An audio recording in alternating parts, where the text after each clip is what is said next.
মেয়েটি তার বয়ফ্রেন্ডের পেট থেকে দুধ বের করে খেয়ে নেয় এবং সে একটা ছোট্ট বাচ্চাতে পরিণত হয়ে যায়। আসলে একদিন এই বৃদ্ধ মহিলাটি তার অসুস্থ হাজবেন্ডকে সুস্থ করাতে এই মেয়েটি থেকে কিছুটা দুধ পাইপের মাধ্যমে বের করে তার অসুস্থ হাজবেন্ডকে খাইয়ে দেয়, যার কারণে তার বৃদ্ধ অসুস্থ হাজবেন্ড যুবকে পরিণত হয়ে যায়। তখন মহিলাটি খুশিতে তার হাজবেন্ডকে জড়িয়ে ধরার চেষ্টা করে, কিন্তু তার হাজবেন্ড এখন যুবক, তাই সে তার বুড়ো স্ত্রীকে ফেলে রেখে চলে যায়।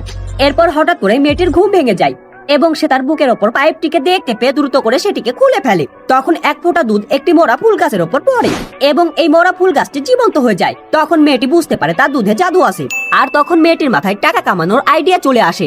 এজন্য মেয়েটি দুধ বের করে সুন্দর হওয়ার ওষুধ বানিয়ে শহরের সব বুড়া কোটিপতি মহিলাদের কাছে অনেক টাকার বিনিময়ে বিক্রি করে এবং এভাবে মেয়েটি কিছুদিনের মধ্যে কোটিপতি হয়ে যায়। কিন্তু এই মেয়েটি দুধ বিক্রি করে দেওয়ার কারণে তার বাচ্চাটিকে না খেয়ে থাকতে হতো।